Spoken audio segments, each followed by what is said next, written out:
সর্বধর্মস্বরূপিণে অবতার বরিষ্ঠায় রামকৃষ্ণায় তে নমঃ। শ্রী শ্রী ঠাকুর, শ্রী শ্রী মা এবং স্বামীজি মহারাজের চরণে ভুলুণ্ঠিত প্রণাম জানাই। মহাপুরুষ মহারাজের চরণে, স্বামী শঙ্করানন্দজি মহারাজের চরণেও ভুলুণ্ঠিত প্রণাম জানাই। বারাসাতে এলেই আমাদের মহাপুরুষ মহারাজের কথা বারবার মনে পড়ে, আর তার সঙ্গে স্বামী শঙ্করানন্দজির কথাও। বামনমুড়া শ্রী রামকৃষ্ণ মঠ এবং মিশন আপনারা জানেন। আর আপনারা যারা এখানে উপস্থিত হয়েছেন আজকের এই সান্ধ্যকালীন অধ্যাত্ম প্রসঙ্গে, আপনাদেরকেও আমার আন্তরিক সশ্রদ্ধ প্রণাম নিবেদন করছি। সত্যি সত্যি এটা একটা সত্য রক্ষারই ব্যাপার, কারণ গত ডিসেম্বর মাসে আসার কথা ছিল আমার 2023 সালের। কোনো একটু কারণে আসতে পারিনি এবং সেখান থেকেই ব্যাপারটা পিছোতে এসে এই আগস্ট মাসে আজকের দিনটি নির্ধারিত হয়তো হয়েছিল। আসলে ওই একটি কথা আছে, আমরা চাইলেই তো হয় না, তিনি চাইলে তবেই হয়। আমরা হয়তো অনেক সময়ই অনেক কিছু ভাবি যে এটা করব, এটা বলবো, এখানে যাব, কিন্তু যতক্ষণ না তিনি চান। এবং সত্যিই আজকে প্রকৃতিতে একেবারে আপনারা দেখছেন যে সেটা দুর্দিন, কারণ যেভাবে দুপুর থেকে বৃষ্টি, গতকালও বৃষ্টি। আমার সকালবেলায় বারাসাত আশ্রম বাড়িতে আসার কথা ছিল, তো ওখানেও এত জলটল জমেছে, সেইটি শোনার পর আমি ওখানে আসার সিদ্ধান্ত প্রত্যাখ্যান করলাম। কিন্তু এই দুপুরবেলায়ও যখন বৃষ্টি হচ্ছে, তখনও জয়ন্তবাবুর সাথে আমার কথা হচ্ছে যে বেরোবো না। তারপরে যাই হোক, ভগবানের নাম নিয়েই অগ্রসর হওয়া। সত্যি সত্যি মহাপুরুষ মহারাজের শিষ্য বা কৃপাদন্য সন্তান ছিলেন স্বামী কৈলাসানন্দজি। এই কথাটা হয়তো আপনারা শুনেছেন। আসলে ভগবানের কথা তো নতুন করে কিছু বলার নেই, সবই শোনা কথা। কিন্তু যেহেতু ঈশ্বরীয় কথা, অমৃত কথা, দেখবেন সেটা বারবার শুনলেও আমাদের সেখানে কোনো বিরক্তি আসে না, বরঞ্চ আনন্দ দেয়। বারবার অনেক ঘটনাই শোনা, অনেক ঘটনাই জানা, তবে এই জানা ঘটনা, শোনা ঘটনার পুনরাবৃত্তি আমাদের মনকে কোথাও ওই ভাগবতী সান্নিধ্যে নিয়ে যায়। তো মহাপুরুষ মহারাজের ওই কৃপাপ্রাপ্ত সন্তান ছিলেন স্বামী কৈলাসানন্দজি। স্বামী কৈলাসানন্দজি মহারাজ এই কথাটি খুব বলতেন যে তদ্দিনং দুর্দিনং মন্যে মেঘাচ্ছন্নং ন দুর্দিনং যদ্দিনং হরিকথা পীযুষ সংলাপ ও বর্জিতম। অর্থাৎ ওই কথাটি যে আকাশে মেঘ দেখলে, বৃষ্টি দেখলে, বজ্রপাত দেখলে বলি আমরা দুর্দিন, আজকের এই দুর্দিনে বেরোনোর দরকার নেই। সত্যিই তাই হয়। কোথায় রাস্তায় জল হবে, কোথায় খানাখন্দ হবে, কোথায় গাড়ি আটকে পড়বে, এইটা আমরা বলি দুর্দিন। কিন্তু বলছে যে না, সেটা দুর্দিন নয়। কোনটা দুর্দিন? না, যে দিনটা ভগবানের কথা বলা হলো না বা ভগবানের কথা শোনা হলো না, সেইটা দুর্দিন। দুটোই, ভগবানের কথা বলা এবং ভগবানের কথা শোনা, দুটোই দরকার। সেজন্য এটা আমাদের ক্ষেত্রে বাইরে প্রাকৃতিক দিক থেকে দুর্দিন হলেও আসলে কিন্তু সুদিন, কারণ আমরা ভগবানের একটু কথা আস্বাদন করতে পারবো। এবং এই ভগবানের কথাই আমাদের কি করে না, সংসারের বন্ধনকে ছিন্ন ভিন্ন করে দেয়। পূজনীয় স্বামী বিশুদ্ধানন্দজি মহারাজ বারবার একটি কথা বলতেন যে সংসার তোমাকে ছাড়বে না, তোমাকেই জোশ করে এই সংসার ত্যাগ করতে হবে। সংসার ত্যাগ মানে আমার যা আছে সব কিছু আমি ছেড়ে চলে যাব তা নয়। সংসারটা রয়েছে এই মনের মধ্যে, সংসার আর অন্য কোথাও নেই। সংসার রয়েছে মনে, যে এই আমার কি হবে, আমার বাড়িটার কি হবে, আমার ব্যাংক ব্যালেন্সটার কি হবে। সেই জন্য ভগবান শ্রী রামকৃষ্ণ কথা পরমহংসদেবের সেই আমরা কথামৃতে পাচ্ছি না, যে আমি আর আমার, এইটি যতক্ষণ না ত্যাগ করতে পারবে, আমি আর আমার, ততক্ষণ তোমার ভগবান লাভ হবে না। ঠাকুর এলেনই সেই জন্য। দ্য পারপাস অফ লাইফ, আমাদের জীবনের উদ্দেশ্যটা বারবার জানিয়ে দিয়ে যাচ্ছেন যে তুমি মনুষ্য দেহ পেয়েছ 84 লক্ষ জনি ঘুরে। ইটস এ অপরচুনিটি, এটা একটা সুযোগ। তুমি জানো না যে তোমার মৃত্যুর সাথে সাথেই এই জন্ম হয়ে যাবে, শেষ হয়ে যাবে, তার সাথে সাথেই তুমি আবার মনুষ্য জন্ম পাবে কি না, এটার কোনো গ্যারান্টি নেই। স্বামীজিকে একবার প্রশ্ন করা হয়েছিল যে স্বামীজি, একবার মনুষ্য জন্ম পাওয়ার পর আবার কি কেউ নিজ জনিতে জন্মগ্রহণ করতে পারে? স্বামীজি বলছেন আলবাত পারে। একবার মানুষ হয়েছে মানেই যে সে আবার পরের জন্মে মানুষ হবে তা কিন্তু নয়। এই জন্মে যদি তার কর্ম খারাপ হয় তাহলে সে আবার গাছ, পাথর, পশু, পাখি অর্থাৎ নীচ যোনিতে জন্মগ্রহণ করতে পারে। এই জন্মের কর্ম, আমি এই জন্মে যা হয়েছি, আমরা এই জন্মে যা হয়েছি, সব আমার পূর্বজন্মের কর্মফল। সেই জন্য বলে প্রারব্ধ পুষ্যতে বপু। এই শরীরটা হয়েছে কেন? শরীরটা হয়েছে আমার প্রারব্ধকে ক্ষয় করার জন্য। যতক্ষণ না প্রারব্ধ যাবে ততক্ষণ। অক্ষয় কুমার সেন মায়ের এত কৃপা পেয়েছিলেন, আপনারা জানেন, প্রত্যেকে পুথিকার। সেই অক্ষয় কুমার সেনকেও কিন্তু মা বললেন ওর শেষ জন্মে একটু কষ্ট আছে, বলে দিলেন মা। মায়ের কৃপা পাওয়ার পরেও বলছেন শেষ জন্ম মানে শেষের দিন, অন্তিমকালে তিনি মায়ের প্রতি এত শ্রদ্ধাশীল, এত ভক্ত, কিন্তু ওই কষ্ট তার রয়েছে, কারণ প্রারব্ধ যায় না। প্রারব্ধকে কাটার ক্ষমতা ভগবানেরও নেই, ভগবানেরও নেই। ভগবান কখনো কখনো দয়া করে প্রারব্ধ কেটে দেন, কিন্তু সেটা খুব রেয়ার কেস, খুব রেয়ার কেস। দেখবেন কথামৃতে আমরা সবসময় বলি যে সংসারে এটাও করতে হবে, ওটাও করতে হবে, জনক রাজার মতন।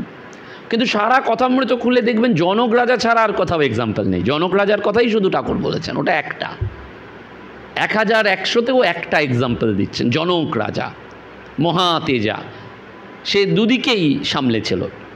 আমাদের পক্ষে সেই সামলানোটা খুব মুশকিল হয়ে যায় কখনো কখনো।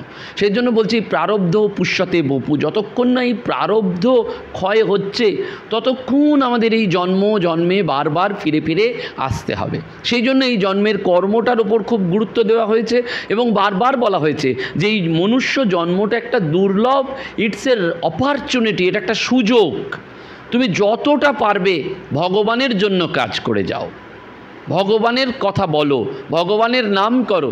সেজন্য দেখবেন সংসারী ভক্ত যখন ঠাকুরকে জিজ্ঞেস করছেন না যে সংসারে থেকে কি ভগবান লাভ করা যায়, ঠাকুরের খুব চিন্তা ছিল এই সংসারী ভক্তদের নিয়ে। সেই জন্য ঠাকুরের কাছে যেই যেতেন ঠাকুর তাকে জিজ্ঞেস করতেন তোমার বিয়ে হয়েছে প্রথমেই, তারপরেই বলছেন যে তোমার কি ছেলে মেয়ে হয়েছে, জিজ্ঞেস করছেন। অর্থাৎ বন্ধনের পারগুলো শ্রীরামকৃষ্ণ বুঝে নিতেন, বন্ধনের পারগুলো বারবার। কারণ এই সংসারটা একটা বন্ধনের জায়গা। বলছেন বিশালক্ষীর বিশালক্ষীর এই দতে একবার পড়ে গেলে ওঠাটা খুব কষ্টকর। কিন্তু তাহলে কি আমরা কেউ উঠতে পারবো না? আমাদের কি মুক্তি হবে না? হবে, তার উপায়টাও বলছেন। সেজন্য সংসারী ভক্ত যখন ঠাকুরকে জিজ্ঞেস করছেন যে সংসারে থেকে কি তাকে লাভ করা যায় না, সংসারে থেকে কি তাকে ভগবানকে পাওয়া যায় না, ঠাকুর তখন বলছেন অবশ্যই পাওয়া যায়। সংসারে থেকেও তাকে লাভ করা যায়, সংসারের মধ্যে থেকেও তাকে লাভ করা যায়। কি উপায় তাকে লাভ করা যায়? তখন ওই ঠাকুর উপায়টা বলছেন যে নির্জন বাস করতে হবে। অর্থাৎ মাঝে মধ্যে সংসার থেকে তোমাকে সরে যেতে হবে। একদিন হোক, দুদিন হোক, 3 দিন হোক, তোমাকে সংসার থেকে চলে যেতে হবে কোথাও, এবং যেখানে গিয়ে তোমার নিজের স্বরূপের চিন্তা করতে হবে, আত্মচিন্তা করতে হবে। এই স্বরূপের চিন্তাটা না করতে পারলে হবে না। বেদান্তের ওইখানেই সত্যতা রয়েছে, বেদান্ত ওই জায়গাতেই প্রতিষ্ঠিত। বেদান্ত বারবার আত্মস্বরূপের কথা বলছে। তুমি কে? তোমার জীবনটা কি এই শুধু নাম, টাকা পয়সা, এই রক্ত মাংসের শরীর? এই শরীরটা কিছুই নয়। এই শরীরটা একেবারে সেই বলরামবাবুর কথা, মাটির দেহ মাটিতেই মিশে যাবে। টাকা দিয়ে কি হবে? যখন লাটু মহারাজ বলরামবাবুকে বলছেন না যে বলরামবাবু আপনি বিছানাটা একটু বড় করুন, এই ছোট্ট বিছানায় তো আপনার থাকতে কষ্ট হচ্ছে, রাত্রে শুতে কষ্ট হচ্ছে, তখন বলরামবাবু বলছেন যে মাটির দেহ মাটিতেই মিশে যাবে, টাকা নিয়ে আমি কি করব? কিন্তু ওই বিছানার টাকা যদি আমি একটু সেভ করতে পারি, বাঁচাতে পারি, তাহলে সেটা সাধু সেবায় লাগবে। এই বলছেন বলরামবাবু। আমাদের কাছে এক্সাম্পল বলরামবাবু, আমাদের কাছে এক্সাম্পল মাস্টারমশাই শ্রীম, যিনি সংসারে থেকেও রামকৃষ্ণময় হয়েছিলেন। অনর্গল রামকৃষ্ণ কথা বলতেন, ঠাকুরের কথা ছাড়া তিনি কারুর কথা বলতেন না। এই মাস্টারমশাইয়ের কথামৃতেই তো আমরা পাচ্ছি, ডায়েরি তিনি লিখছেন। এবং বাড়িতে বিবাহ, তিনি নিজের পুত্রকন্যার বিবাহের পরও রাত্রি 2:30টার সময় উঠে চিলেকোঠার ঘরটাতে বসে ডায়েরি লিখছেন, ঠাকুরের স্মৃতিচারণা লিখছেন। বাড়িতে অনুষ্ঠান, কিন্তু ওই ভগবানের কথা লিখতে ভুলছেন না।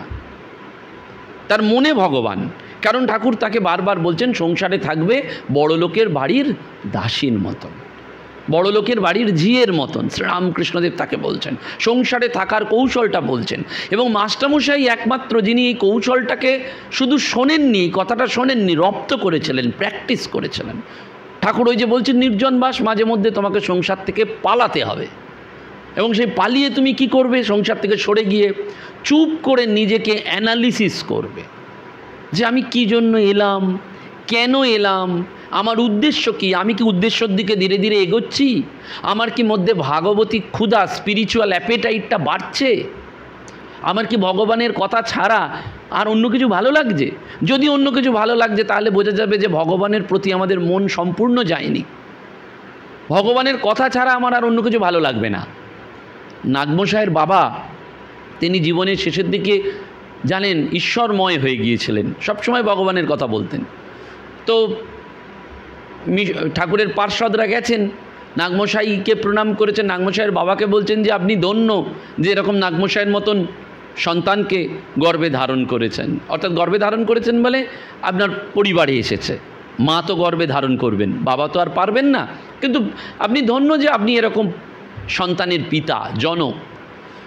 নাগমশাইয়ের বাবা আপ্লুত। আর নাগমশাইকে গিয়ে বলছেন যে দেখুন আপনার বাবারও কি ঈশ্বর ভক্তি, তিনি এখন ঈশ্বরময় হয়ে আছেন। তখন নাগমশাই বলছেন না, বাবার পুরো হয়নি। বলো কেন? বলো বাবার একটা মনে এখনও আমার প্রতি একটা ভালোবাসা আছে, বাবার মনে এখনও আমার প্রতি একটা ভালোবাসা আছে। তো যে মন ঠাকুরকে দেবো সেই মনে তো আর কারুর প্রতি ভালোবাসা থাকার কথা নয়। অর্থাৎ বাবার মনটা দ্বিধা বিভক্ত, ডিভাইডেড। একটা মন দিয়ে ভগবানকে ভালোবাসছেন, আবার একটা মন দিয়ে ছেলেকে ভালোবাসছেন। এটা তো হবে না। পুরোটা যতক্ষণ না তাকে দিতে পারবে, এই পুরোটা দিয়ে দেওয়া, সেটাই তুলসীদাস বলছেন সবকুছ ছোড়োয় তো সবকুছ পাবে। সব যদি তুমি ছাড়তে পারো তবেই তো সব পাবে। এখন তাকে যদি সব দিতে হয় তাহলে আমাদের বাকিগুলো কি হবে? এমনিই ছেড়ে যাবে, জোর করে ছাড়তে হবে না। স্বামীজির মেজো ভাই বলতেন সেজন্য, বাসনা ছাড়িয়া যায় ত্যাজিয়া আমায়। তোমাকে জোর করে কিছু ছাড়তে হবে না, বাসনা এমনিই চলে যাবে। এবং এই বাসনা চলে যাওয়ার উপায়টা ঠাকুর বলছেন ওই নির্জন বাস। মাঝে মধ্যে সংসার থেকে চলে যাও, চলে গিয়ে তোমার আত্ম অনুসন্ধান করো, স্বস্বরূপে প্রতিষ্ঠিত হও যে আমি কে। আমার তো মনটা ওই মনোময়, আনন্দময় কোষ, প্রাণময় কোষ, অন্নময় কোষ, এই করতে করতে বিজ্ঞানময় কোষ, সব শেষে গিয়ে সেই আমি, সেই হনুমান বলছেন সেই জন্য কখনো আমি প্রভু, তখন আমি আর প্রভুর মধ্যে কোনো পার্থক্য নেই। আমি তিনি, তিনি আমি। কখনো আমি তার দাস, সেবক, তখন তিনি প্রভু, আমি তার সেবক। আবার কখনো তিনি প্রভু, আমি তার ভক্ত। কিন্তু কখনো কখনো ওইটি তিনি ভাবছেন যে আমি সেই, এই যে স্বরূপটা চিনতে পারা, সেটাই কিন্তু বেদান্তের কথা। আত্মা, আত্মস্বরূপে প্রতিষ্ঠিত হওয়া। ঠাকুর এই নির্জন বাসটা বারবার বলছেন, সংসার থেকে সরে যাও, দেখো তোমার মনে কি ভেসে উঠছে। তোমার মনে কি বাড়ির কথা ভেসে উঠছে? তোমার কি মনে হচ্ছে বাড়িতে ফোন না করলে আমি টিকতে পারবো না? আমার কি বাড়ির খাবারটা, বাজারটা হচ্ছে, ইলেকট্রিসিটি বিল জমা পড়ছে? তার মানে কি আমাদের ওই লেজে ইট বাঁধা রয়েছে, পুরোটা দিতে পারছি না। কেন দিতে পারছি না? আমরা এই সংসারটাকে খুব সত্যি বলে মনে করছি, এই জগৎটাকে খুব সত্যি বলে মনে করছি, কিন্তু চোখ বুঝলেই দেখুন এই জগৎটা কিচ্ছু নেই, কোনো ভালোবাসা নেই। ঠাকুর বললেন না কথামৃতে, সেই একজন গুরুদেব শিষ্যকে বললেন যে তুমি সংসার তো অনেক দিন করলে, এবার সংসার ত্যাগ করো। তখন সেই শিষ্য বলছে না, আমাকে আমার বাড়িতে কত লোক ভালোবাসে, আমার মা ভালোবাসে, স্ত্রী ভালোবাসে, ছেলে মেয়ে ভালোবাসে। তখন গুরুদেব বলছেন যে এই ভালোবাসাগুলো কিন্তু সব দুদিনের জন্য, এই ভালোবাসা রিয়েল নয়, কখনো নয়। বলেন না তা হয়, আমি না গেলে তারা চিন্তা করে, আমি বসে থাকে, না গেলে খায় না পর্যন্ত। তখন সেই গুরুদেব বলছেন যে দেখো, আমি তোমাকে একটা ওই পুড়িয়া দিচ্ছি, এই পুড়িয়াটা খেয়ে তুমি মরার মতন শুয়ে থাকবে, আর দেখতে পাবে চারদিকে কী ঘটনা ঘটছে, আমি গিয়ে তোমাকে ঠিক বাঁচাবো। তো শিষ্য এলেন, এসে ওই পুড়িয়াটা খেয়ে মরার মতন শুয়ে আছে, যেন অ্যাজিপ মারা গেছেন। সবাই কাঁদছে, মা কাঁদছে, ছেলে মেয়ে কাঁদছে, স্ত্রী কাঁদছে। গুরুদেব এলেন, সবাই পায়ে একেবারে আছড়ে পড়লো যে আমাদের কি হলো, একমাত্র ছেলে চলে গেল, স্বামী চলে গেল। এটাই কিন্তু বাস্তব জগৎ। গিরিশবাবু এটা পেয়েছিলেন তার নিজের বাবার কাছ থেকে। গিরিশবাবু তো মৃত্যু মিছিল দেখেছেন। গিরিশচন্দ্র ঘোষ হতে পারতেন না, সামনে মৃত্যু মিছিল দেখেছেন, পরের পর মৃত্যু। ছোট বয়স থেকে মায়ের ভালোবাসা পাননি, এমনকি মায়ের স্তন্যপানও করেননি। একজন দাসী তাকে স্তন্যপান করিয়েছিলেন। পরে বলছেন যে সেই জন্যই আমার মুখ দিয়ে সবসময় হয়তো ওই অশ্রাব্য কথা বেরোতো। ঠাকুরকে দেখলেই তো তিনি কখনো কখনো অশ্রাব্য গালিগালাজ করেছেন। কিন্তু সেই গিরিশবাবু মৃত্যু মিছিল দেখেছেন। গিরিশবাবু এই ঘটনার কথা পরবর্তীকালে বলেছেন। তো ওই তিনি বড়িটা খেয়ে, শিষ্য শুয়ে আছে মরার মতন, সবাই কাঁদছে, গুরু এসছে, সবাই প্রার্থনা করছে গুরুদেবকে যে গুরুদেব সব মারা গেল, আমার ছেলে মারা গেল, কে বলছে স্বামী মারা গেল, বাবা মামাগুলো বাঁচিয়ে দাও। তখন গুরুদেব বলছে না না, আমি আমার শিষ্যকে বাঁচিয়ে দেবো, আমার কাছে আর একটা বড়ি আছে, এই বড়িটা খেলেই ও বাঁচবে, ওকে খাইয়ে দিলেই বাঁচবে। তো সবাই বলছে তাহলে খাওয়ান। বলছে না, এর একটা শর্ত আছে, এই বড়িটা ওকে খাওয়ানোর আগে অন্য একজনকে খেতে হবে, যে খাবে সে মারা যাবে আর ও বেঁচে উঠবে। তো এখন কে প্রস্তুত? মাকে বলছে মা আপনার তো বয়স হয়েছে, একমাত্র ছেলে মারা গেল, তা আপনি বড়িটা খেয়ে নিন। মা তখন কাঁদছিল। মা কান্নাটা থেমে গিয়ে বলল, আমার আরও 3টে ছেলে আছে, একটা চলে গেছে তো কি হয়েছে, আমি বাকি 3টে নিয়ে থাকবো, কিন্তু ওই বড়িটা আমি খেতে পারবো না।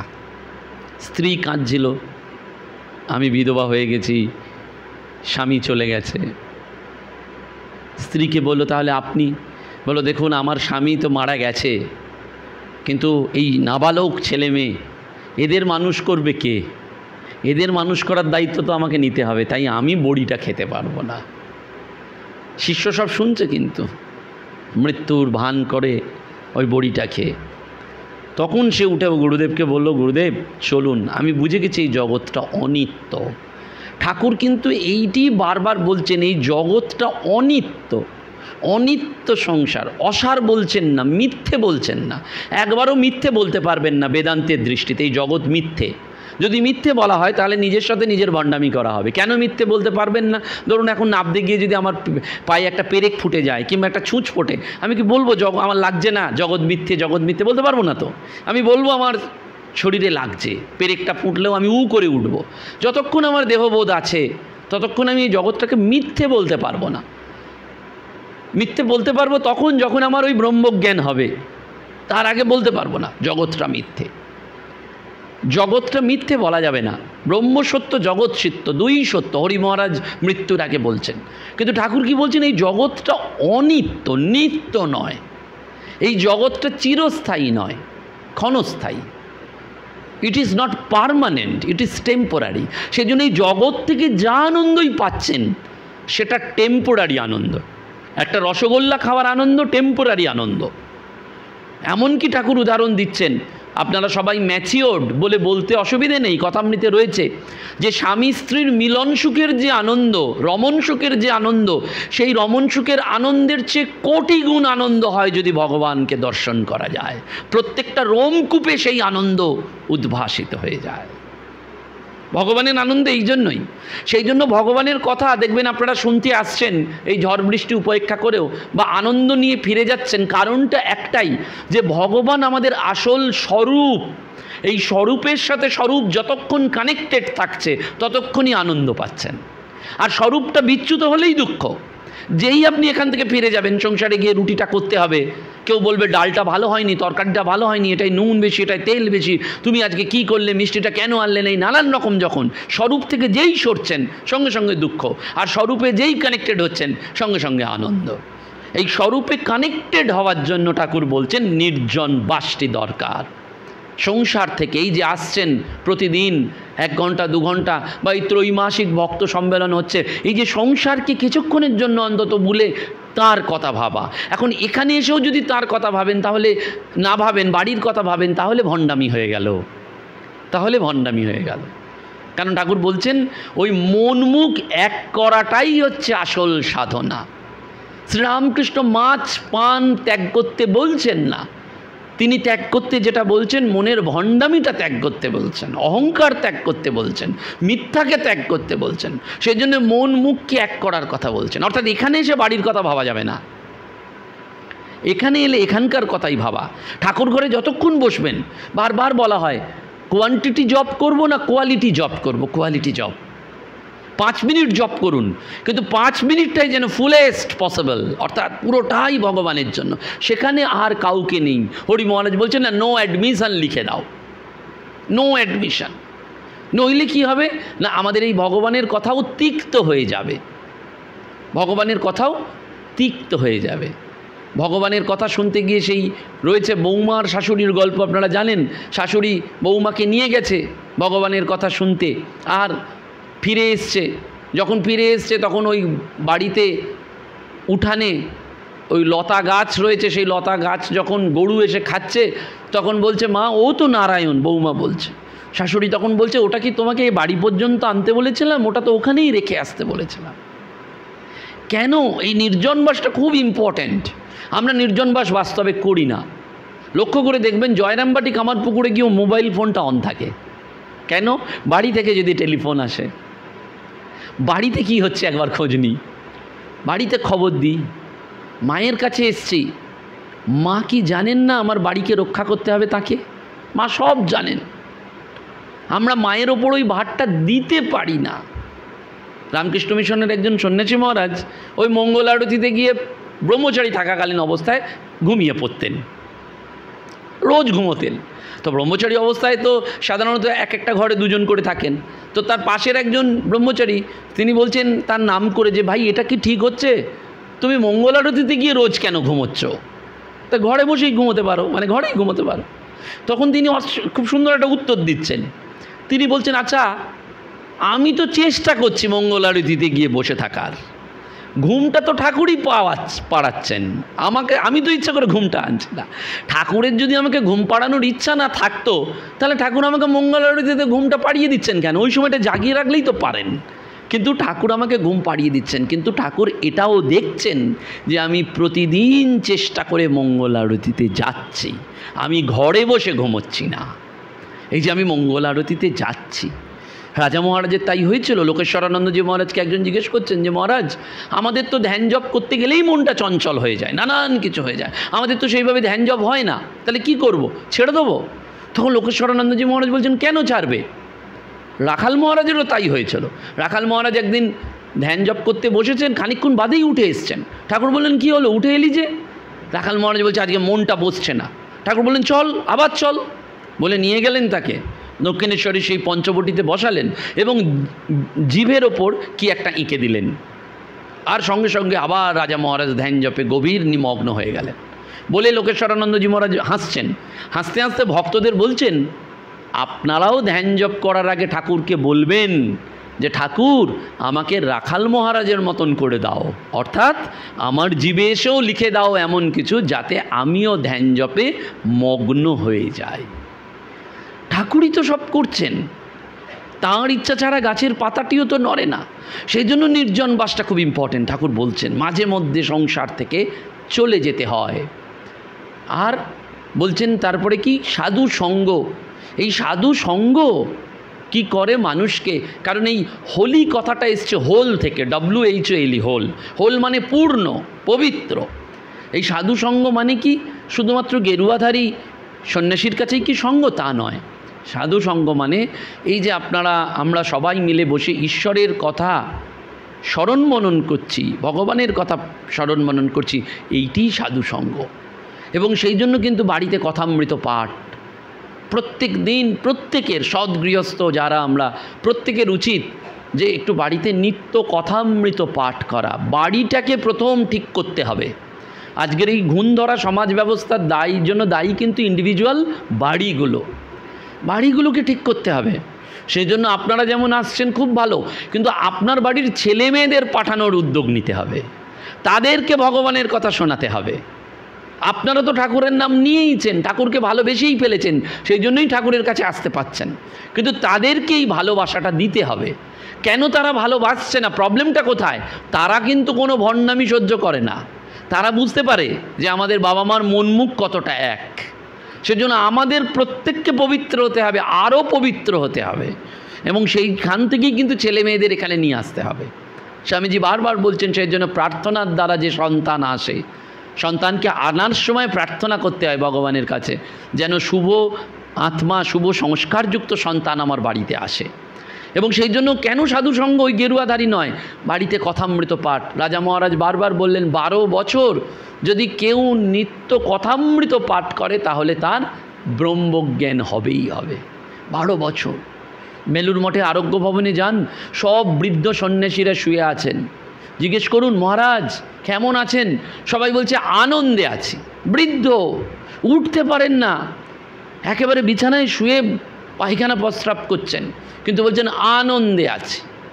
তাকে জিজ্ঞেস করুন কেন আনন্দে আছেন মহারাজ, তিনি বলছেন কেন, এই যে শুয়ে শুয়ে ভগবানের নাম করতে পারছি, এই যে মাঝে মধ্যে ভগবানের ছবিটা চোখের সামনে ভাসছে, এতেই আনন্দে আছি, যে ভগবান এখনো পর্যন্ত আমার শরীরটাকে সক্ষম রেখেছেন যাতে তাতে নাম করতে পারি। এই যে দীর্ঘ জীবনের সাধু সঙ্গের এইটি ফল। সেজন্য দেখবেন ওই লালন ফকিরের গান আছে না, সাধু সঙ্গ ভালো সঙ্গ, সঙ্গ আমার হলো কই, যদি তেমন সাধুর দেখা পেতাম ঘর বাড়ি ছেড়ে দিতাম। তেমন সাধুর দেখা পেতে হবে কিন্তু সত্যি সত্যি। ঠাকুর কিন্তু তেমন সাধুই ছিলেন, সেজন্য কিন্তু এই নরেন, রাখাল, লাটু এদেরকে ঘর ছাড়া করালেন। নরেন, রাখাল, লাটুর তো কারুর ব্লাড কানেক্টেড সম্পর্ক নেই ঠাকুরের সাথে, কেউ ঠাকুরের আত্মীয় নয়, কিন্তু কেন বলছেন ওই ঠাকুরের ভালোবাসার কাছে, একটা অমানুষিক ভালোবাসা, অহেতুকী ভালোবাসা, যে ভালোবাসা কোনো সীমাহীন ভালোবাসা, এই ভালোবাসার কাছে বাঁধা পড়ে গেলাম। এরা সবাই এই ভালোবাসার কাছে বাঁধা পড়ে গেলেন। সেই জন্য বারবার এরা একটাই বলছেন, ভালোবাসায় জগৎ জয় করা যায়, এটার নামই রামকৃষ্ণ মিশন। স্বামী লোকেশ্বরানন্দজি মহারাজ যখন নরেন্দ্রপুর রামকৃষ্ণ মিশনে থাকতেন, তার টেবিলের নিচে বিষধর সাপ ঘুরে বেড়াতো, চন্দ্রচূড় সাপ, ফনা তুলে দাঁড়িয়ে থাকতো। মহারাজ বলতেন তুমিও বসো আমিও বসি, তুমিও তোমার কাজ করো আমিও আমার কাজ করি। সাপকে পোষ মানানো চারটিখানি কথা নয়, সাপের মতো হিংস্র প্রাণীকে পোষ মানিয়ে ফেলছেন একমাত্র ভালোবাসাতে। সেই ভালোবাসা কোথা থেকে এলো? ওই স্বামীজির ভালোবাসা ছিল।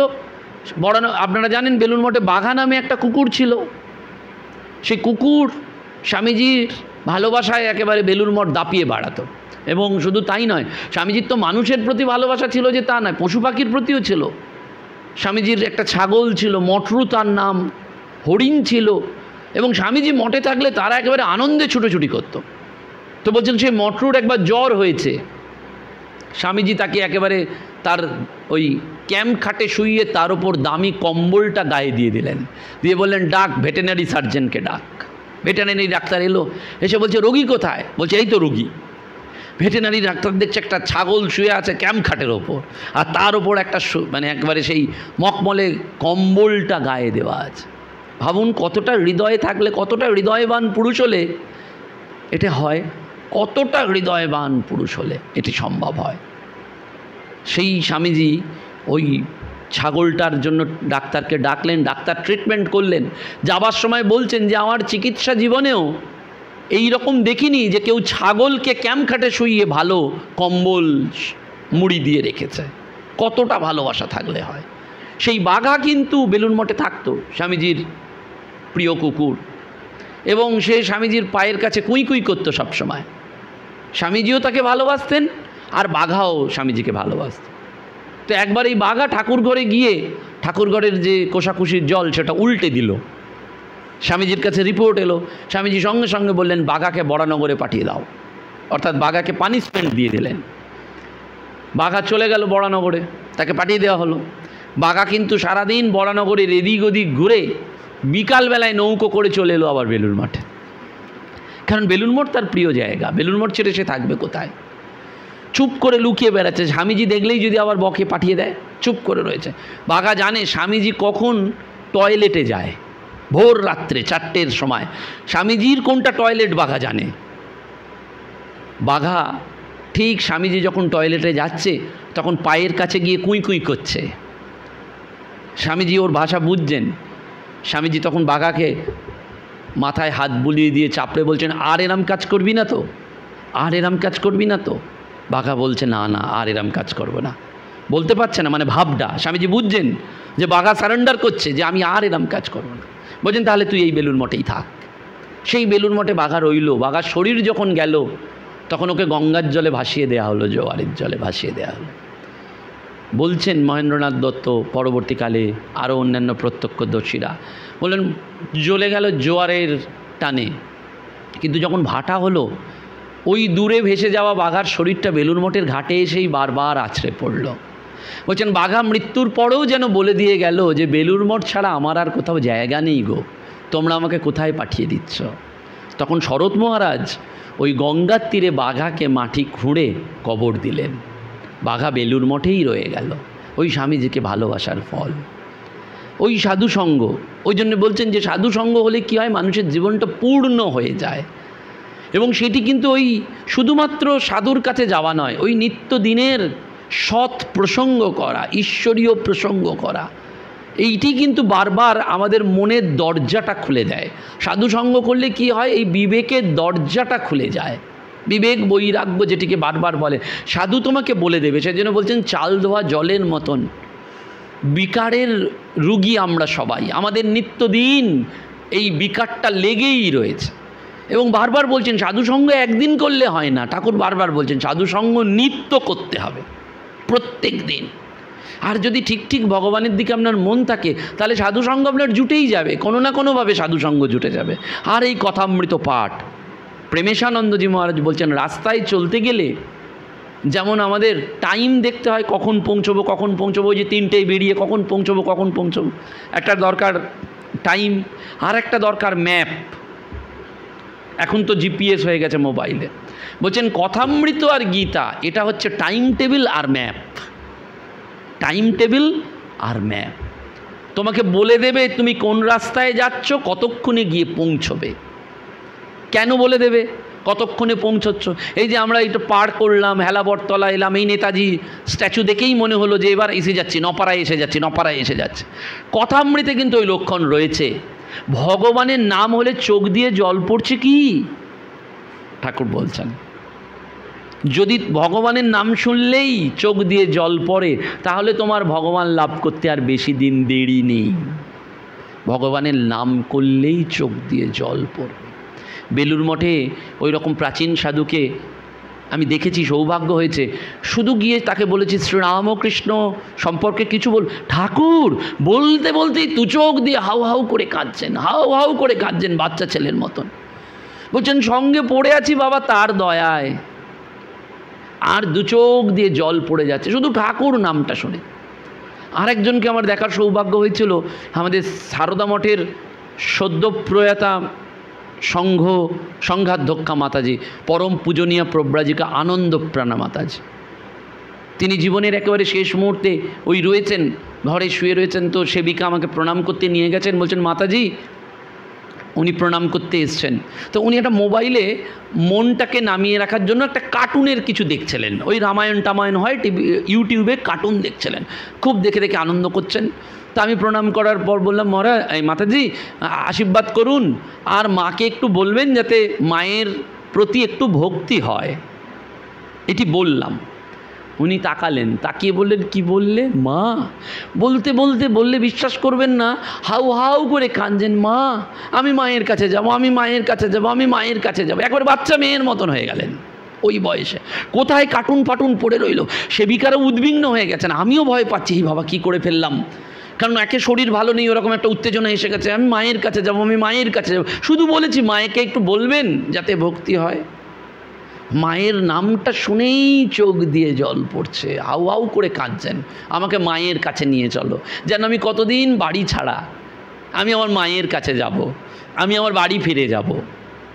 এই যে লক্ষণ দেখুন, শ্রীরামকৃষ্ণদেব বলছেন ঈশ্বরের নাম শুনলেই চোখে জল পড়বে। কই আমাদের তো জল পড়ছে না, আমরা তো এত শুনছি, কই জল তো পড়ছে না। আমাদের জল কখন পড়ছে? যখন দুঃখ পাচ্ছি, যন্ত্রণা পাচ্ছি, কষ্ট পাচ্ছি, আঘাত পাচ্ছি, তখন আমাদের জল আসছে। কিন্তু ঠাকুর বলছেন তাকে এমন ভালোবাসা যে তাকে ছাড়া আমি থাকতে পারছি না। তো মনটা আঁটুবাটু করছে। লাটু মহারাজ সকালবেলায় উঠেই দক্ষিণেশ্বরে চোখটা বুজিয়ে রয়েছেন, আপনি কোথায় গেলেন গো? ঠাকুরকে না দেখে চোখ খুলবে না। পাছে অন্য কেউ এসে যায়, চোখটা বুজিয়ে রয়েছে হাত দিয়ে, আপনি কোথায় গেলেন গো, ঠাকুর এলেন তবে চোখটা খুলছেন। এই ভালোবাসা। সেই জন্য বলছে কেমন ভালোবাসলে পরে দেয় যে দেখা ভগবান। কেমন ভালোবাসতে হবে, এইরকম ভালোবাসা। এইটি কথামৃত বলে দিচ্ছে, ওইটি তোমাকে বারবার বলে দিচ্ছে, টাইম টেবিলের মতন, রোড ম্যাপের মতন বলে দিচ্ছে। আর গীতা তোমাকে বারবার বলছে যাই কিছু করো না কেন সবটা তুমি আমাকে সমর্পণ করো। কথামৃত আর গীতা সেই একই কথা বলছে, কিন্তু একটা যেন টাইম টেবিল আর একটা রোড ম্যাপ তোমাকে বারবার বলছে। বিষাদ যোগ, সন্ন্যাস যোগ, মোক্ষ যোগ, এই পরপর যোগ, ওয়ান আফটার ওয়ান চ্যাপ্টারগুলোকে এগিয়ে এগিয়ে এগিয়ে গিয়ে তোমার জীবনে বিষাদ থাকবেই, অর্জুনেরও ছিল, তোমারও আছে, কিন্তু তোমাকে ওই আস্তে আস্তে আস্তে আস্তে এগিয়ে যেতে হবে সেই পরম লক্ষ্যের দিকে। সেই জন্য বলছে সাধু সঙ্গ করা দরকার, একদিন করলে হবে না, রোজ দরকার, নিত্য দরকার। এখন নিত্য তো আমি সাধু পাবো না, সেই জন্য বলছেন ওই ব্রহ্মজ্ঞান। সূর্যি মহারাজের কথা জানেন, এবং স্বামীজি বলে গেছেন বেলুড় মঠে কখনো ব্রহ্মজ্ঞের অভাব হবে না, ব্রহ্মজ্ঞ পুরুষ একেবারে। তৃতীয় কি বলছেন? বলছেন সদাসৎ বিচার করতে হবে। এই যে নির্জনবাস এবং সাধুসঙ্গ করার এফেক্টটা কি, আউটকামটা কি? আউটকামটা এটাই, আপনি এতদিন ভগবানের কাছে রইলেন, কি আউটকাম কি হলো? জীবনের শেষের দিকে গিয়ে আপনার ভগবানের কথা মনেই পড়লো না, তাহলে লাভ হলো না কিছু। জীবনের শেষের দিকে গিয়ে আপনারা ধ্যান জপে মন বসছে না, লাভ হলো না কিছু, যতই ভগবান করলেন। আউটকামটা ওটাই, শেষের দিনেও আমি তার কথাই ভাববো, শেষের দিনেও আমার সব চলে যাক, আমি তার কথাই ভাবব। ওই পূর্ণচন্দ্র ঘোষ বলছেন, যখন তিনি বলছেন যে আমি চলে যাচ্ছি কিন্তু তোমাদের জন্য একটা সম্পদ রেখে গেলাম। ওই তেজচন্দ্র মিত্র বলছেন যে আমি অনেক টাকা কড়ি রেখে যেতে পারলাম না, কিন্তু একটা সম্পদ রেখে গেলাম। সেই সম্পদটা কি? শ্রীরামকৃষ্ণ। তিনিই তোমাকে দেখবেন, তোমাদের দেখবেন, আমি তাকে রেখে যাচ্ছি। এটা আউটকাম, সদাসৎ বিচার। তুমি বিচার করে দেখো, এই জগৎ থেকে তুমি যা আহরণ করেছো সেটা দুদিনের জন্য, দুদিনের জন্য ভবে কর্তা বলে সবাই মানে, সেই কর্তারে ফেলে দেবে, কালাকালের কর্তা হইলে। সবাই তোমাকে মানছে, খুব স্যালুট করছে, তারপর ফেলে দেবে। আপনি দেখুন কত রামকৃষ্ণ আন্দোলনের ইতিহাসে কত বিদগ্ধ মানুষের কথা রয়েছে, আমরা তাদের কথাও খুব একটা মনে রাখতে পারি না আজকাল। রামকৃষ্ণ সঙ্গে কত মহান মহান সাধক তাপস রয়েছেন, সকলের কথা আমরা মনে রাখতে পারি না। এটাই জগৎ, পারবেন না আমরা কারুর কথাই, একমাত্র তিনি পার্মানেন্ট, ইটারনাল। এই সদাসৎ বিচারটা বারবার এসে যায় যখন আপনি মনটাকে শান্ত করবেন, নির্জন বাস এবং সাধু সঙ্গ করবেন। বারবার মনটাকে বিচারের দ্বারা কাটতে হবে, একদম কাটতে হবে, নইলে রক্ষা করার উপায় নেই। মহামায়া তার প্রলোভনে ফেলে দেন, মহামায়া। আপনারা জানেন তো যে সেই কৌপিন কা ওয়াস্তে গল্প রয়েছে না, এক টুকরো কাপড়ের জন্য। একটা গ্রামে একজন সাধু বাবা কুটিয়া করেছেন, তো তিনি কুটিয়া করেছেন, তার দুটো কৌপিন, একটা কৌপিন পরে তিনি ভিক্ষা করতে যান আর একটা কৌপিন রেখে যান, পরের দিন আবার সেটাকে ধুয়ে মুছে শুকিয়ে আবার পড়ে যান। তো একদিন এসে দেখছেন তার একটা কৌপিন ইঁদুর কেটে দিয়েছে। তিনি গ্রামের লোককে ভিক্ষা করে বলছেন যে আমাকে একটা কৌপিন দাও, আমার দুটো কৌপিন, একটা পরে ভিক্ষা করতে যাই আর একটা ইঁদুর কেটে দিয়েছে। তখন গ্রামের লোকেরা বলছে দেখো আমরা তোমাকে কৌপিন দিতেই পারি, কিন্তু একটা পার্মানেন্ট সলিউশন দিতে চাই। পার্মানেন্ট সলিউশন কি?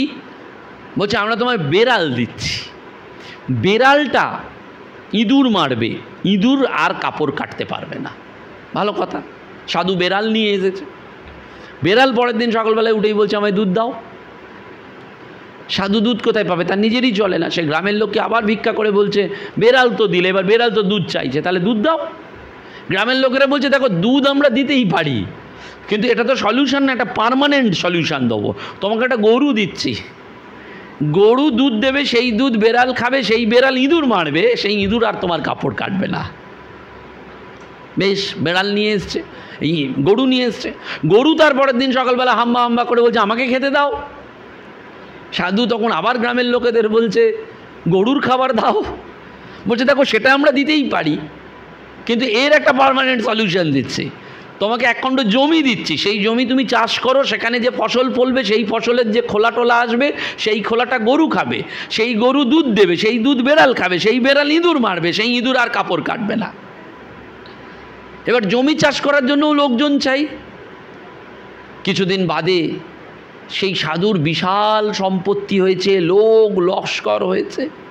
সাধুর গুরু এসছেন, সাধুর যিনি গুরু তিনি এসে বলছেন, তোকে আমি মন্ত্র দিয়েছিলাম এই জন্য, তুই তো ভগবানের নামে একটা সম্পত্তি ফেঁদে ফেলেছিস। এবং ফেঁদেছিস কেন জানিস? এক টুকরো কাপড়ের চিন্তা তোর ছিল, ওই কৌপিন কা ওয়াস্তে গল্পটার নাম। একটা কাপড়কে বাঁচাতে গিয়ে তুই ইঁদুরকে মারতে গেলি, ইঁদুরকে মারতে গিয়ে বেড়াল ডাকলি, বেড়ালকে ডেকে গরু আনলি, গরুকে ডেকে সবজি করলি, সবজিকে ডেকে লোক লস্কর করলি, টাকা পয়সা করলি, ঘরবাড়ি করলি, ফেঁদে গেলি। মহামায়ার এমনই খেলা। ঠাকুর সেই জন্য বারবার কি বলছেন? মহামায়ার শরণ নাও, মহামায়াকে হাত জড়ো করে বলো, মা রক্ষা করো, রক্ষা করো। মহামায়া কখন কাকে কখন অ্যাটাক করবে উই ডোন্ট নো। কত বড় বড় সাধক মহামায়ার খপ্পরে পড়ে তলিয়ে গেছেন। একেবারে মহামায়া প্রতি মুহূর্তে তিনি খেলেন।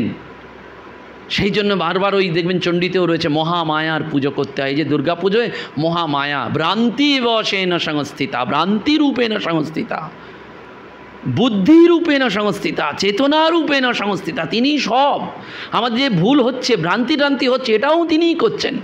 ভ্রান্তিরূপেণ সংস্থিতা, তিনিই সব হয়েছেন। জামতারা মঠের প্রথম দিকের একজন সন্ন্যাসী ছিলেন। তার সন্ন্যাস নাম, তাকে গৌড় মহারাজ বলেই ডাকা হতো।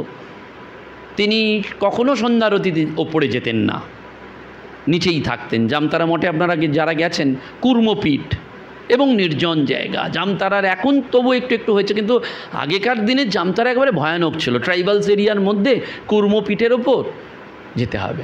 এবং এই স্থানগুলোর কিন্তু মাহাত্ম্য আছে। যেমন ধরুন ভুবনেশ্বর মঠ, ভুবনেশ্বর মঠে যদি আপনারা কখনো যান, দেখবেন জপ ধ্যান করতে কষ্ট হয় না, বসলেই হয়। ওটা মঠের বৈশিষ্ট্য। ভুবনেশ্বর মঠে এমন একটা তন্মাত্রা আছে, স্পিরিচুয়াল ভাইব্রেশন আছে। সূর্য মহারাজের কুঠিয়া ওখানে রয়েছে, রাজা মহারাজের প্রিয় মঠ, শঙ্করানন্দজি ওখানে ওটির উপকার করেছিলেন। ভুবনেশ্বর মঠের এটা একটা একেবারে বৈশিষ্ট্য। আপনি গিয়ে বসলেই মন বসবে, আপনাকে কষ্ট করতে হবে না। এটা ভুবনেশ্বরের বৈশিষ্ট্য। জামতারাতেও এরকম খানিকটা প্রভাব রয়েছে। কুর্মপীঠে সাধনা করার কথা বারবার বলা হয়। তো এই কুর্মপীঠের ওই মহারাজ কখনো আরতিতে যেতেন না প্রথম দিকে। ওপরে তিনজন সন্ন্যাসী, মানে সন্ন্যাসী এবং ব্রহ্মচারীরা আরতি করতেন। জামতারায় খুব একটা তখন লোকও যেত না। ওই তিনজন, একজন আরতি করছেন, একজন ওই হারমোনিয়াম ধরেছেন খণ্ডনবাবু, আর একজন পাশে বসে খঞ্জনি বাজাচ্ছেন, আর নিচে মহন্ত বসে আছেন, ওই পুরনো দিনের সন্ন্যাসী। তো যখন ওই মাঝে মাঝে আরতির ঠিক মাঝখানে হতো, জ্যোতির জ্যোতি, ওই নিচে মহন্ত চিৎকার করতেন, মা রক্ষা করো, মা রক্ষা করো, মা রক্ষা করো, 3 বার বলেই চুপ করে যেতেন। তো ওপরে সন্ন্যাসীরা এটা রোজ শুনছেন, রোজ শুনছেন, রোজ শুনছেন। একদিন মহন্তকে জিজ্ঞেস করছেন, যে মহারাজ আপনি এরকম করেন কেন বলুন তো? এই জ্যোতির জ্যোতি বা ওই আরতির মধ্যখানেই আপনি চিৎকার করে ওঠেন, মা রক্ষা করো, মা রক্ষা করো। বলছেন, তখন ওই বৃদ্ধ সন্ন্যাসী বলছেন যে জেনে রাখো, তোমরাও পরে বুঝবে, মহামায়া যদি রক্ষা না করেন তাহলে কেউ তোমাকে এই পৃথিবীতে বাঁচাতে পারবে না। মহামায়া তোমাকে যদি রক্ষা না করেন তাহলে এই পৃথিবীতে কেউ বাঁচাতে পারবে না। ওই জন্য ওই আরতির সময় আমি মহামায়ার কাছে প্রার্থনা করে চেয়ে নিই, মা আমায় রক্ষা করো, রক্ষা করো, রক্ষা করো বলছেন। সেই সন্ন্যাসীরা পরবর্তীকালে বলছেন যে আমাদের এখন এত বয়স হয়েছে, তো সেই বৃদ্ধ সন্ন্যাসীর কথা আজকে মনে পড়ে যে তিনি কেন বলেছিলেন মা রক্ষা করো, মা রক্ষা করো, রক্ষা। ঠাকুর কথামৃতে বলছেন শরণাগত, শরণাগত, শরণাগত। বিজ্ঞান মহারাজের কাছে একজন প্রফেসর ছিলেন, তিনি দীর্ঘদিন বিজ্ঞান মহারাজের সান্নিধ্য লাভ করেছেন এবং বিজ্ঞান মহারাজের কৃপাধন্য ছিলেন। 65 বছর বয়সে গিয়ে আশ্রমের কাজের লোককে নিয়ে পালিয়ে যান, কাজের যে মহিলা। তখন বিজ্ঞান মহারাজকে জিজ্ঞেস করা হয়েছিল যে 65 বছর বয়সে এরকম বিমরতি কেন হলো, এবং আপনি তো ঠাকুরের পার্ষদ, আপনার সান্নিধ্যে থেকেও এরম হলো কেন? তখন বিজ্ঞান মহারাজ হেসে একটা কথা বলেছিলেন, ও কি করবে বলো, ও চেষ্টা করেছিল কিন্তু মহামায়া ওর সাথে সাথ দেয়নি। মহামায়া যদি সাথ না দেয় তাহলে কারুর কিচ্ছু করার নেই। বলেই উনি সুন্দর একটি কথা বলেছিলেন ঝড়ে যে বড় বড় তাল গাছগুলো দাঁড়িয়ে থাকে, যখন প্রচণ্ড ঝড় ওঠে তখন কি মনে করো যে ওই তাল গাছগুলো নিজেদের বাঁচিয়ে রাখার জন্য চেষ্টা করে না? চেষ্টা করে। দেখবেন তাল গাছগুলো এদিক ওদিক দুলতে থাকে, আপ্রাণ চেষ্টা করে, কিন্তু তার মধ্যে কেউ কেউ পড়ে যায় কেউ কেউ থেকে যায়। ওই ঝড় কাউকে কাউকে ফেলে দেয়। মহামায়া যাকে ফেলবেন তাকে কারুর সাধ্য নেই তুলবে। এই মহামায়ার জন্মদিন হচ্ছে এই জন্মাষ্টমী। ওই জন্মাষ্টমীর দিন যেমন দেবকীর গর্ভে হলো, তেমনি নন্দরাজার গর্ভে মহামায়া, যোগমায়া। সেজন্য বলছেন ওই ভগবান শ্রীকৃষ্ণ যখন এলেন দেবকীর গর্ভে, বসুদেব বলছেন এই তো স্বয়ং ভগবান এসছো, কৃষ্ণ এসছো, এত কৃপা। দেবকী কাঁদছেন যে আমি তো ভীত তোমার এই রূপ দেখে, তুমি এখানে এসছো। তখন স্বয়ং কৃষ্ণ মানুষ রূপ ধরে বলছেন তোমরা যদি আমাকে ভয় পাও, নন্দরাজার ঘরে আমাকে রেখে এসো, আর ওই যোগমায়াকে নিয়ে এসো। ওই নিয়ে আসা হলো। আপনারা জানেন সেই রাতের বৃষ্টিতে বসুদেব মাথায় করে নেলেন, সহস্র নাগ ফনা বিস্তার করে সমস্ত প্রতিকূলতার মধ্যে দিয়ে নিয়ে যাচ্ছেন। অর্থাৎ ভগবান লাভ কিন্তু প্রতিকূলতার মধ্যে দিয়ে। ভগবানের জন্মই হচ্ছে সেই ঝড়ের রাতে, প্রতিকূলতার রাতে, ঝড় বৃষ্টির মধ্যে দিয়ে। তদ্দিনং দুর্দিনং মনে, ওটা দুর্দিন নয়, ওটা সুদিন। ভগবান আসছেন, ভগবানের কথা হচ্ছে সুদিন। তো ওই যখন মহামায়াকে নিয়ে আসছেন তখন সেই মহামায়া ওই নিধনের কথা বলছে যে তোমাকে বধিবে যে গোকুলে বাড়িছে সে। ওই মহামায়া বলছেন। সেজন্য বলছেন মহামায়ার শরণ নিতে হয়, সদাসৎ বিচার করতে হয়। আর লাস্টটা বলছেন প্রার্থনা। বলছেন প্রার্থনার অমোঘ শক্তি রয়েছে। Prayer is a divine communication. প্রার্থনা তোমার জীবন বদলে দিতে পারে। ঠাকুর প্রার্থনা করছেন, শেখাচ্ছেন আমাদের কাছে, জগদম্বার কাছে, মায়ের কাছে, যে মা এই ভুবনমোহিনী মায়ায় আমায় মুগ্ধ করো না, আমায় শুদ্ধা ভক্তি দাও। এই নাও আমার পাপ, এই নাও আমার পুণ্য, এই নাও আমার সূচি, এই নাও আমার অসুচি, সব নাও, সত্যটা দিতে পারলাম না। আর এই ভুবনমোহিনী মায়ায় আমাকে মুগ্ধ করো না। এই জগতে যা কিছু দেখছি সব চাকচিক্যময়, এটা থাকবে না, এটাই আমায় মুগ্ধ করে দিও না। কারণ এটাই যদি আমি মুগ্ধ হয়ে যাই তাহলে অরিজিনাল জায়গা থেকে আমি সরে যাব, ভগবানের পথ থেকে আমি সরে যাব। দানাকালী ঘোষ আপনারা জানেন যে দানাকালী ঠাকুরকে মাঝ নৌকায় নিয়ে গিয়ে কাঁপিয়ে দিয়েছিলেন। ঠাকুরকে গিয়ে বললেন বলো আমাকে কৃপা করো, সেই মাঝ নৌকায় নিয়ে গেছেন দানাকালী ঘোষ, মাতাল। তিনি কিন্তু কৃপাপ্রাপ্ত হয়েছিলেন আপনারা জানেন শামপুকুর বাটিতে। কিন্তু তার বোন মহামায়া মিত্র, তিনিও অদ্ভুত কৃপা পেয়েছিলেন। মহামায়া মিত্র ঠাকুরকে একবার দেখেছিলেন শামপুকুরের রাস্তায়, এবং তারপরে যখন 1885 দিকে ঠাকুর এলেন শামপুকুর বাটিতে, তখন কিন্তু ওই মহামায়া মিত্র ঠাকুরকে প্রণাম করলেন এবং দেখলেন রাস্তায় ওই ঘোড়ার গাড়িতে চড়া যাকে দেখেছিলেন তিনিই হচ্ছেন এই। তো ঠাকুর দক্ষিণেশ্বরে রয়েছেন। মহামায়া মিত্রের একদিন ইচ্ছা হয়েছে যে ঠাকুরকে গরম গরম কচুরি আর আলুর দম খাওয়াবেন। সকাল থেকে উঠে তিনি বৌদিদের সকলকে নিয়ে একজোট বেঁধেছেন যে ঠাকুরকে কচুরি আর গরম গরম আলুর দম খাওয়াবেন। সব তৈরি করেছেন, করে বেরিয়ে পড়েছেন দক্ষিণেশ্বরের উদ্দেশ্যে দুপুরবেলায়।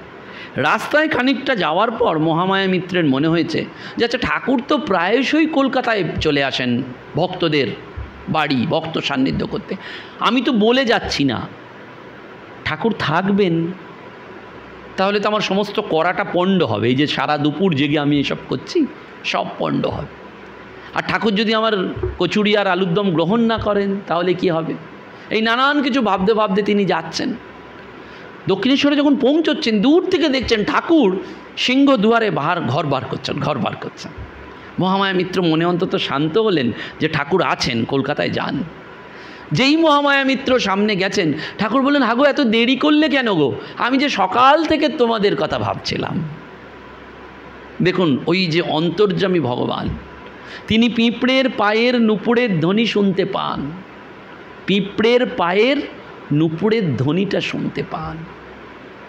তিনি আপনার আমার প্রার্থনা শুনছেন না, সব প্রার্থনা শুনছেন, কিন্তু যেটা আমাদের জন্য মঙ্গলকর সেটাই উত্তর দিচ্ছেন, যেটা মঙ্গলকর নয় সেটা নয়।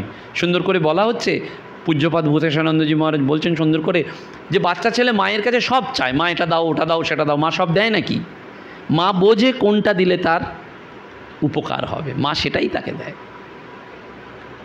ওই মহামায়া মিত্রকে দেখেই ঠাকুর বলছেন, মহামায়া মিত্র প্রণাম করেছেন, ঠাকুরের সামনে গরম গরম কচুরি আর আলুর দম রেখেছেন। ঠাকুর দেখেই বলছেন ওগো আজ যে সকাল থেকে আমার একটু গরম গরম কচুরি আর ঝাল ঝাল আলুর দম খাওয়ার ইচ্ছা হচ্ছে। এই মহামায়া মিত্র তখন চোখ দিয়ে জল পড়ছে যে আমি কোথায় ওই শামপুকুর বাটিতে একটু আলুর দম আর কচুরির কথা মনে ভেবেছি, আর তুমি সেটা এখানে বসে ঠাকুর ভাবছো, তোমার এত দয়া, এত কৃপা। তিনি নিবেদন করলেন, ঠাকুর গ্রহণ করলেন এবং তিনি তারপর সকলকে প্রসাদ করে দিলেন। সেই জন্য বলছেন ভগবান আমাদের প্রার্থনা শোনেন, শুনবেনই শুনবেন। শুধু আমাদের দরকার কি শুদ্ধতা, পবিত্রতা, আন্তরিকতা, ব্যাকুলতা। ওই জায়গাটায় আমাদের যেন ভণ্ডামি না হয়। আন্তরিক হলে তিনি সকল প্রার্থনা শুনবেন। এই আন্তরিকতাই আসল। আপনারা জানেন যে এই বারাসাতে শ্রীরামকৃষ্ণ আশ্রম বাড়ি রয়েছে, তো এখান থেকে একটি গ্রন্থ প্রকাশিত হয়েছে স্বামী ধ্রুবতারা, স্বামী অবজোজানন্দজি মহারাজের ধ্রুবতারা বলে একটি পত্রিকা প্রকাশিত হতো। সেইটার থেকে কিছু মূল্যবান ঘটনা বা মূল্যবান লেখনীর সংকলিত রূপ ধ্রুবতারা। তো সেই ধ্রুবতারাতে একটু বাবুরাম মহারাজের, ভরত মহারাজের একটা স্মৃতিকথায় খুব সুন্দর একটি ঘটনা রয়েছে, ওই যে প্রার্থনা তিনি শোনেন কি না। ভরত মহারাজ দীর্ঘদিন, ভরত মহারাজের কথা আপনারা জানেন, মায়ের কৃপাধন্য, এবং শুধু কৃপাধন্য নন, তিনি বিপ্লবী ছিলেন, সশস্ত্র বিপ্লবী ছিলেন। পরবর্তীকালে বেলুড় মঠে জয়েন করেছিলেন এবং বেলুড় মঠের ম্যানেজার হয়েছিলেন। কঠোর অদ্বৈতবাদী। ভরত মহারাজ খুব কম মন্দিরে গেছেন। সেই ভরত মহারাজ বাবুরাম মহারাজের খুব সান্নিধ্য লাভ করেছিলেন। তো বাবুরাম মহারাজ তো মঠের ম্যানেজার ছিলেন, তিনি নবীন ব্রহ্মচারীদের গঠন করতেন। বাবুরাম মহারাজের দুটোই কথা ছিল, মঠে যে কেউ এলে তাকে ঠাকুরের দুটো কথা শোনাও, আর একটু প্রসাদ না নিয়ে তাকে ছাড়তেন না। বাবুরাম মহারাজ ভরত মহারাজকে এইটি ট্রেনিং দিয়েছেন এবং সবাইকে, যে মঠে আসবে, প্রসাদ গ্রহণ করবে দুটো, আর ঠাকুরের কথা দুটো শোনাবে। এমন হয়েছে অনেক ভক্ত বেলাতে গেছে, তখন মঠের প্রসাদ হয়ে গেছে, বাবুরাম মহারাজ তাদের জন্য আবার প্রসাদের ব্যবস্থা করেছে। তো একদিন এরকম বেলা 1:30 পৌনে 2টোর সময় বেলুড় মঠে কয়েকজন ভক্ত এসে উপস্থিত। বাবুরাম মহারাজ তাদের সাথে কথা বলেছেন, কথা বলে ভরত মহারাজকে বলেছেন, ভরত ওদের প্রসাদের ব্যবস্থা করো। এখন ভরত মহারাজ ভাঁড়ারে গিয়ে দেখছেন যে সেদিন আর চাল ডাল কিছু নেই, খিচুড়ি করার মতন কিছু নেই বা অন্য কিচ্ছু নেই, আর যারা করবে তারা সব বিশ্রামে চলে গেছে। ভরত মহারাজ এসে বলছেন বাবুরাম মহারাজকে, মহারাজ আজকে ছেড়ে দিন, আজকের এদের প্রসাদ দেওয়ার মতন আর কিছু নেই, ওই ভগবানের কথা বলেই ওদের ছেড়ে দিন। তখন বাবুরাম মহারাজ বলছেন, না তা তো হবে না, ঠাকুরের কাছে এসছে, বিনা প্রসাদে যাবে না। বলছে তাহলে এখন কি করা? 2:15-20 বেজে গেছে। বলছে দেখো, 3:30-র সময় ঠাকুরের বৈকালিক ভোগ হবে, সেই বৈকালিক ভোগে ঠাকুরের জন্য রাখা 2টো সন্দেশ আছে, ওই সন্দেশ দিয়েই তুমি ভক্তদের প্রসাদ দাও। তখন ভরত মহারাজের মনে একটা খটকা এসছে যে এটা কি করে সম্ভব, ঠাকুরের জন্য রাখা সন্দেশ আমি ভক্তদের দিয়ে দেবো?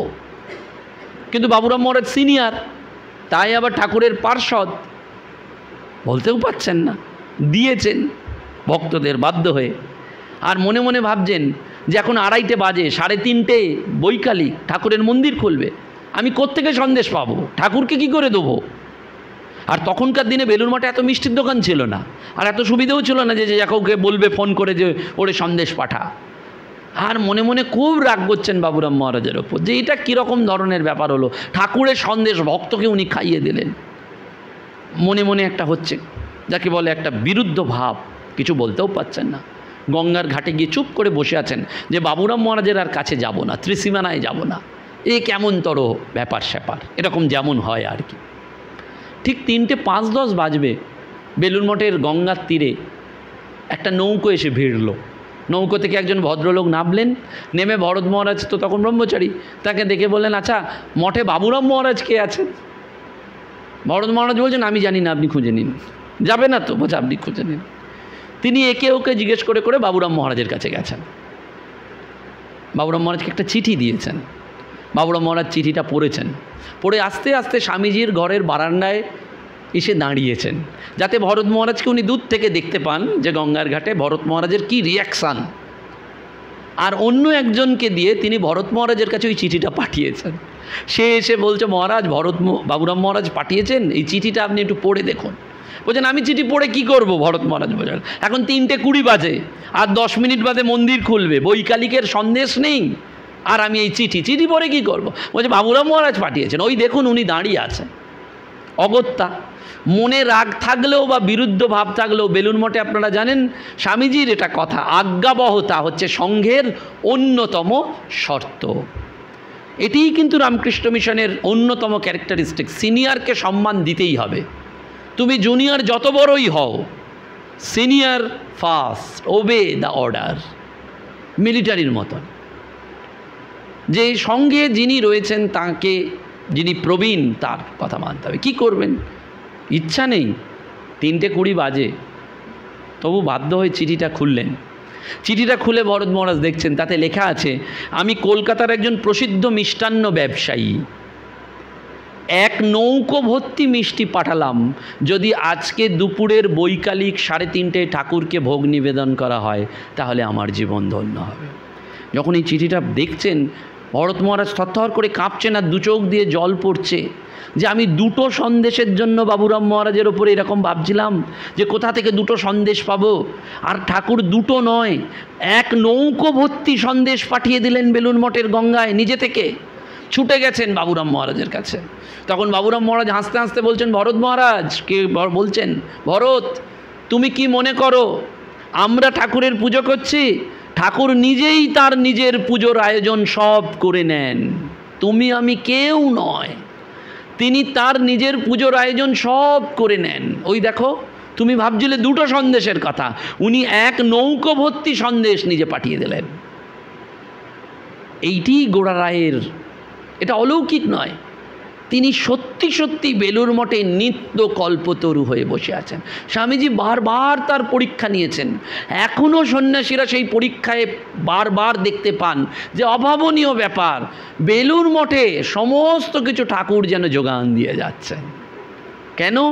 ওই যে স্বামীজি বলেছিলেন, স্বামীজিকে বলেছিলেন ঠাকুর, তুই আমাকে কাঁধে করে নিয়ে গিয়ে যেখানে রাখবি আমি সেখানেই থাকবো। স্বামীজি বলছেন, তুমি থাকবে তো? হ্যাঁ থাকবো। তুমি থাকবে তো? হ্যাঁ থাকবো। তুমি থাকবে তো? হ্যাঁ থাকবো। 3 বার কথা দিয়েছেন। এখান থেকে জগৎ কল্যাণের জন্য চিরদিন তিনি থাকবেন। ওই জন্য বলছেন যে আমরা মনে করি আমরা তার পুজো করছি, তিনি তার সব। আর ভক্ত সেবা করলে তিনি কখনো রাগ করেন না, বরঞ্চ তিনি আনন্দিতই হন। কেন?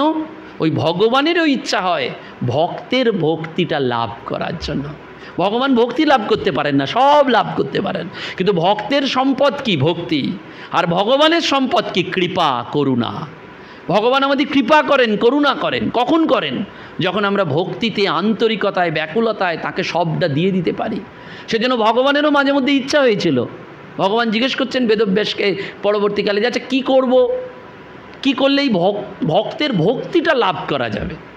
তখন বলছেন যে ওই সাধু মহাত্মাদের পদরজ নাও, সেটা তোমাকে নিতে হবে, নইলে তুমি ভক্তি লাভ করতে পারবে না।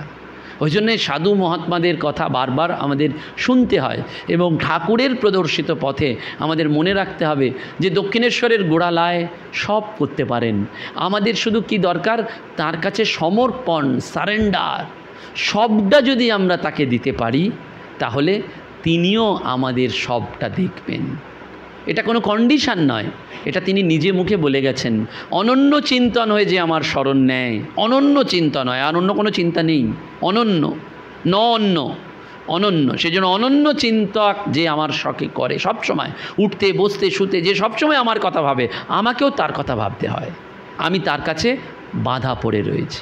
আমরা এই শুভ পবিত্র দিনে, যেহেতু ভগবানের কথা হয়েছে সেহেতু শুভ পবিত্র দিন, এবং আসন্ন জানেন জন্মাষ্টমীর দিন ভগবান শ্রীকৃষ্ণের যেমন আবির্ভাব, ঠিক তেমনি ওই দিন কি ওই জগদ্দান মঠে ঠাকুরের নিত্য আবির্ভাব উৎসব।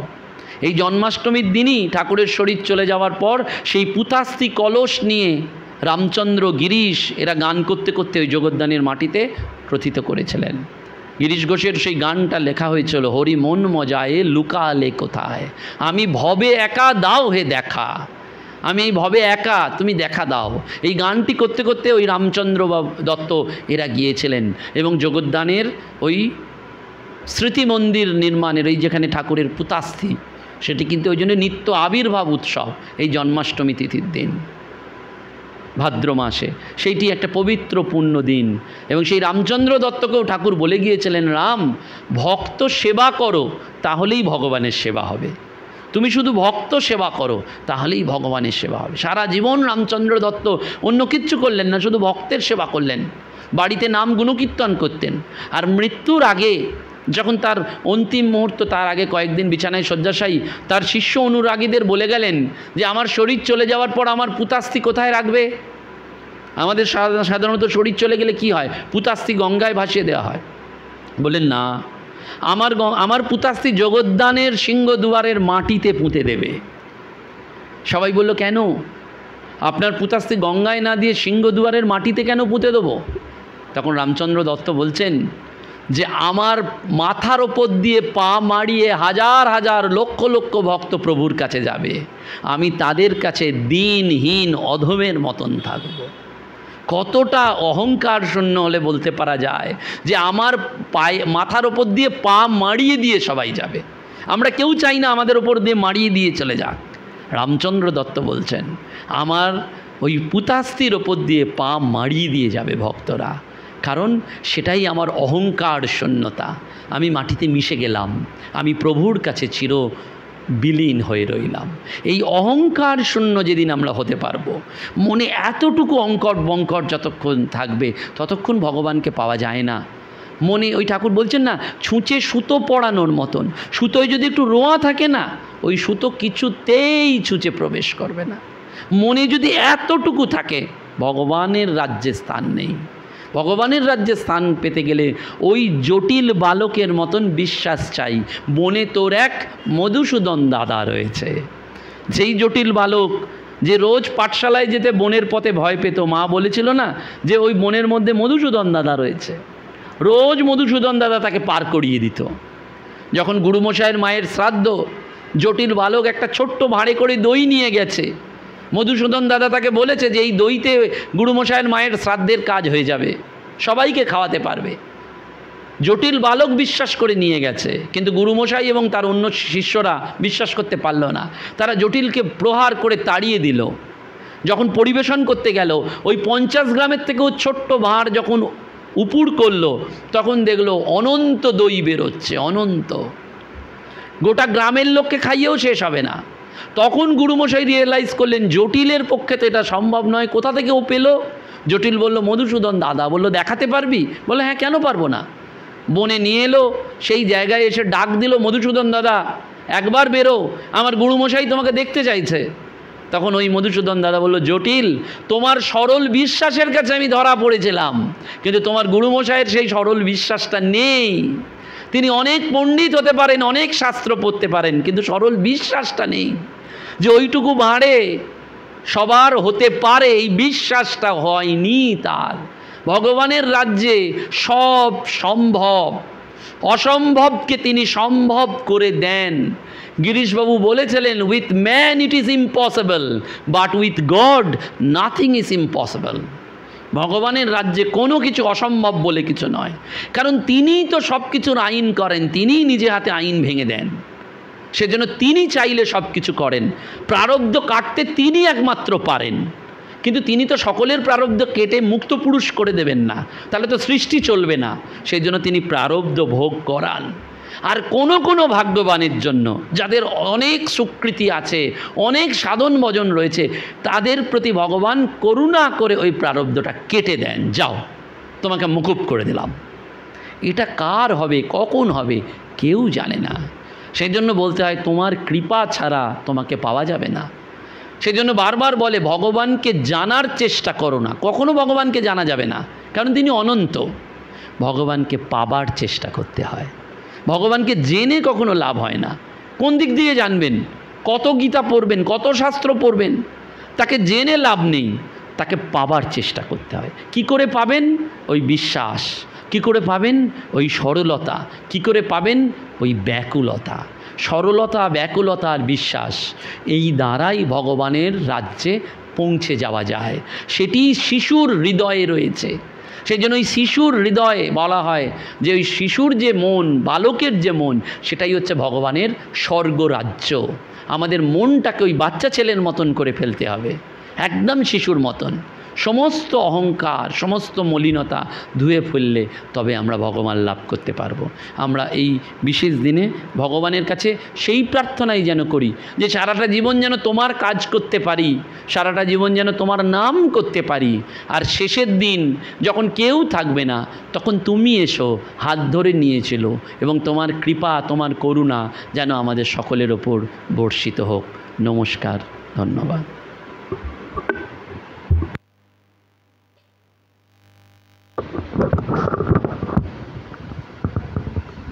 এতক্ষণ আমরা মন্ত্রমুগ্ধ হয়ে শুনছিলাম পরম শ্রদ্ধেয় অধ্যাপক অরিজিৎ সরকার মহাশয়ের মুখ থেকে অমৃত কথা।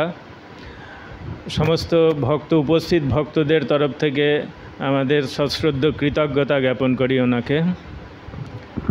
এখন রেখা দিয়েছে স্বরনামটা, রামকৃষ্ণ স্বরনাম, ওটা করে দিন। দুটো ছোট্ট ঘোষণা এই অবসরে করে নিই। সেটি হলো যে আগামী 31 তারিখ শনিবার, সামনের শনিবার, ওই দিন আমাদের নিচে চক্ষু পরীক্ষা শিবির হবে। চক্ষু পরীক্ষা শিবির হবে। আপনারা যদি মানে কেউ থাকে এইরকম মানুষ যাদের ছানি অপারেশনের যোগ্য হয়েছে বলে মনে করছেন, চোখে প্রবলেম আছে, তারা এসে ওই এখানে আসবেন 11টায়, সকাল 11টা থেকে চলবে চক্ষু পরীক্ষা শিবির। আর যাদের ছানির